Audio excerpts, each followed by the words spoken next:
Assalamualaikum warahmatullahi wabarakatuh. Alhamdulillahirrabbilalamin. Insyaallah kita akan kembali melanjutkan program tahsin bersama Rumah Keluarga Indonesia Skala Ibu Sukasari. Sekarang kita akan melanjutkan pembahasan mengenai cara membaca huruf yang memiliki sifat qalqalah. Nah, bagaimana cara membaca huruf yang memiliki sifat qalqalah? Qalqalah itu artinya memantul ya. Jadi caranya adalah dengan pantulkan ajajah. Kemudian huruf-huruf apa saja yang memiliki sifat qalqalah? Kita lihat di sini ada 5 huruf yang merupakan huruf qalqalah atau huruf yang memiliki sifat qalqalah.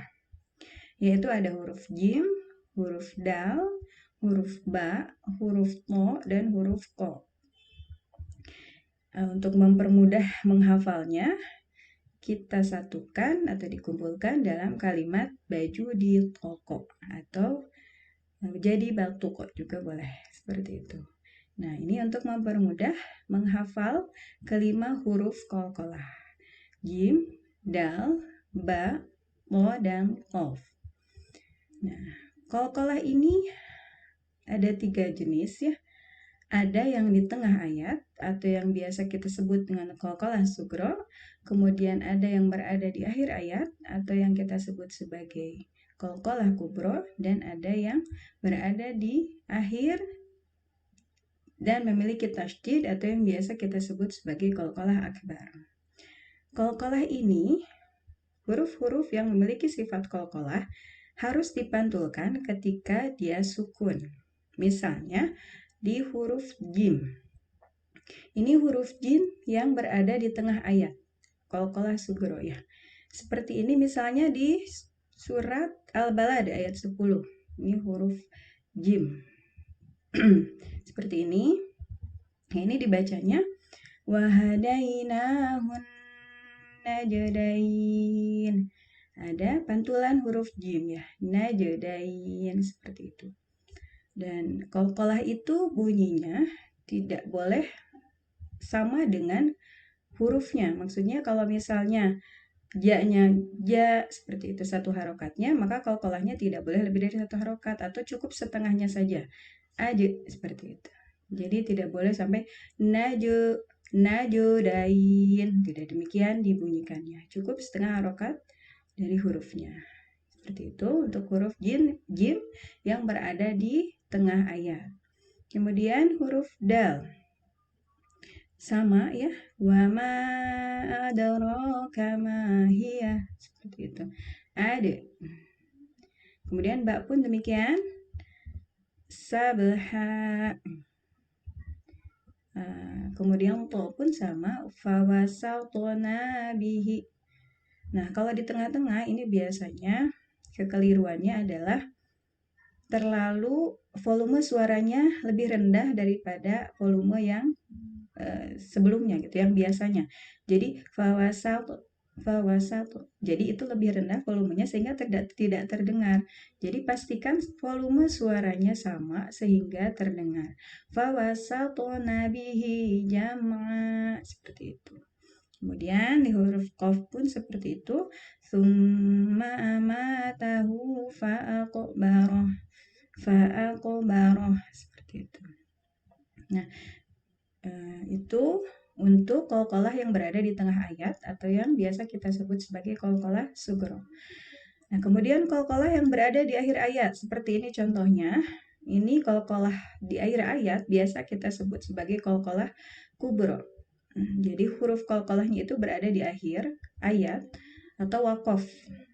Kalau yang ini tadi wasal yang di tengah ayat, kalau yang qalqalah kubro ini waqaf, berada di akhir ayat atau dia diwakafkan seperti itu. Ini misalnya huruf jim. Wassama'i dzatil buruj. Seperti itu ya. Jadi bedanya dengan qalqalah sugro adalah qalqalah kubro itu lebih jelas terdengar qalqalahnya. Buruj. Seperti itu kan, kalau tadi najdain lebih ringan daripada yang di akhir. Kalau yang di akhir ini jelas terdengarnya. Buruj. Seperti itu. Kemudian misalnya huruf dal. Wa innahu ala dzalika lasyahid.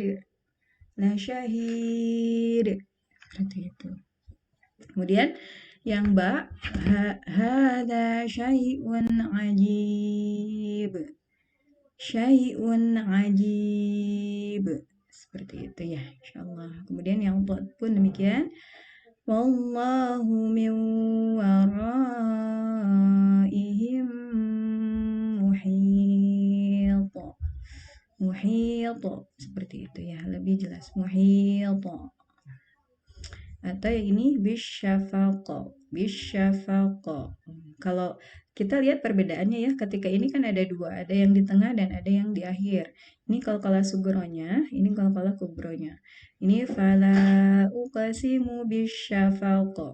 Ini kan lebih jelas, terlihat lebih jelas perbedaannya. Kalau yang di akhir ini lebih jelas, bisyafaqah. Kalau yang ini la uqsimu seperti itu.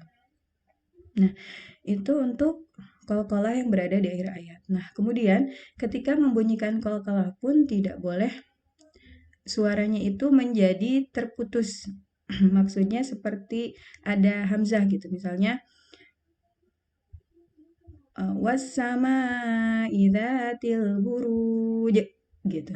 Dihentakkan di akhir. Nah, tidak boleh seperti itu karena itu seperti ada hamzah di ujungnya. Jadi dilepaskan saja, was-sama'i dzatil buruj gitu. Jadi tidak perlu dihentakkan buruj gitu. Itu keliru. Misalnya juga di surat Al-Alaq misalnya. Jadi iqra itu kurang tepat ya. Harusnya iqra bismi rabbikal ladzi khalaq. Seperti itu. Jadi iqra bukan iqra. Iqra itu menjadi tertahan, menjadi seperti ada hamzah di ujungnya. Itu keliru dalam membunyikan huruf qalqalah. Itu untuk qalqalah sugro dan qalqalah kubro. Nah, kemudian untuk qalqalah selanjutnya adalah qalqalah yang berada di akhir ayat dan bertasydid. Dia berada di akhir ayat dan dia juga bertasydid. Maka ini dipisahkan menjadi qalqalah akbar. Karena nanti ada sedikit perbedaan pada cara membacanya. Dia di akhir jelas ya dibunyikan qalqalahnya dan ada sedikit penekanan. Jadi seperti ada jeda. Misalnya huruf jim. Wala jidala fil hajj. Wala jidala fil hajj. Seperti itu. Jadi seperti ada jeda, seperti ada tekanan. Nah, ditekan sedikit. Misalnya huruf dal. Yaquluna hal ila marad. Atau yang ini. Tabbat yada abi lahabin wa tab. Seperti itu. Dzalikal yaumul haqq. Seperti itu ya, insyaallah. Itu untuk qalqalah akbar. Jadi ditahan, ada penekanan, kemudian baru qalqalahnya dibunyikan. Atau ada jeda, kemudian baru qalqalahnya. Hajj, marad, watab, seperti itu. Al-haqq, seperti itu ya. Insyaallah itu untuk qalqalah. Jadi sekali lagi qalqalah itu ada 5 hurufnya, ada jim, ada dal, ada ba, ada qa, dan ada qaf. Nah, qalqalah juga ada 3 tingkatan, ada yang berada di tengah, yang kita sebut sebagai qalqalah sugro, ada yang berada di akhir, atau yang kita sebut sebagai qalqalah kubro, dan ada yang di akhir dan bertasydid, atau yang biasa kita sebut dengan qalqalah akbar.